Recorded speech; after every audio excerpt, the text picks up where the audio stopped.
Simple ಆಗಿ ಅಷ್ಟೇ ರುಚಿಕರವಾಗಿರುವಂತಹ vegetable ಪಲಾವ್ನ hotel ಶೈಲಿಯಲ್ಲಿ ಮನೆಯಲ್ಲೇ ಹೇಗೆ ಮಾಡೋದಂತ ನೋಡೋಣ. 2 ಗ್ಲಾಸ್ ಆಗೋಷ್ಟು ಅಕ್ಕಿನ 10 ನಿಮಿಷ ನೆನೆ ಹಾಕ್ಕೊಳ್ತಾ ಇದ್ದೀನಿ.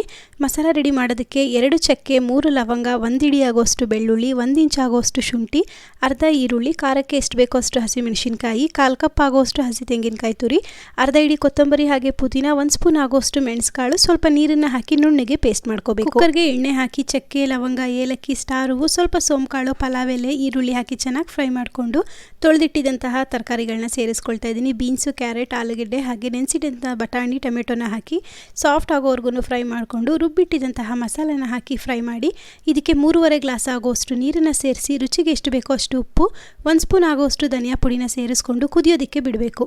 ಕುದಿ ಬರ್ತಿರೋ ಸಂದರ್ಭದಲ್ಲಿ ನೆನೆಸಿಟ್ಟಿದ್ದಂತಹ ಅಕ್ಕಿನ ಹಾಕ್ಕೊಂಡು ಕುಕ್ಕರ್ ಲಿಡ್ನ ಕ್ಲೋಸ್ ಮಾಡಿ 2 ವಿಷಲ್ ಕೂಗಿಸ್ಕೊಂಡು ಕಂಪ್ಲೀಟಾಗಿ ತಣ್ಣಗಾದ್ಮೇಲೆ ಓಪನ್ ಮಾಡಿದ್ರೆ ಟೇಸ್ಟಿಯಾಗಿರುವಂತಹ ವೆಜಿಟೇಬಲ್ ಪಲಾವ್ ರೆಡಿಯಾಗೋಗುತ್ತೆ.